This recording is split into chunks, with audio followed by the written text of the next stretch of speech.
പുതിയൊരു വീഡിയോയിലേക്ക് എല്ലാവർക്കും സ്വാഗതം. അപ്പം നമുക്കിന്ന് നമ്മുടെ ലഞ്ച് നോക്കാം. നമ്മുടെ ചോറൊക്കെ വിളമ്പി വെച്ചിട്ടുണ്ട്.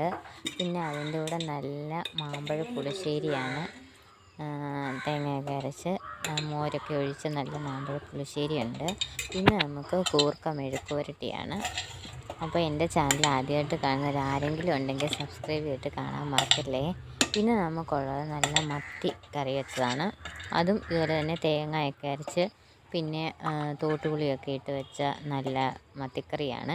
അപ്പം എൻ്റെ വീഡിയോ എല്ലാവർക്കും ഇഷ്ടപ്പെട്ടെങ്കിൽ ലൈക്ക് ചെയ്യാനും ഷെയർ ചെയ്യാനും സബ്സ്ക്രൈബ് ചെയ്യാനും മറക്കല്ലേ. പിന്നെ ഇഷ്ടപ്പെടാത്തവരാരെങ്കിലും ഉണ്ടെങ്കിൽ ഡിസ്ലൈക്ക് ചെയ്യാനും മറക്കല്ലേ. അപ്പോൾ അതുകൊണ്ട് നമുക്ക് മീൻകറി കൂട്ടി ആദ്യം ഒന്ന് കഴിച്ചു നോക്കാം. അപ്പോൾ മീനിൻ്റെ ഒരു കഷ്ണമൊക്കെ എടുത്ത് നമുക്കൊരു ഉള്ളിൽ കഴിച്ചു നോക്കാം. അപ്പോൾ നല്ല ടേസ്റ്റ് ഉണ്ടായിരുന്നു കഴിച്ചു കഴിഞ്ഞപ്പോഴത്തേന്. നല്ല വെന്ത കഷ്ണം, നല്ല ടേസ്റ്റ് ഉണ്ടായിരുന്നു.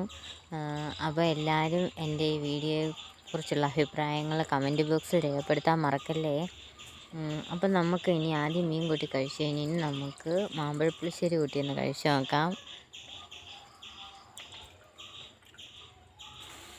മാമ്പഴ പുളിശ്ശേരി കൂട്ടി നമുക്കൊരു ഉരുളയിൽ കഴിച്ചു നോക്കാം. അതും നല്ല ടേസ്റ്റായിരുന്നു. അപ്പോൾ നമ്മുടെ വീഡിയോ ഇന്ന് ഇത്രയേ ഉള്ളൂ. അപ്പോൾ അടുത്ത വീഡിയോ കാണും വരെ ബായ്.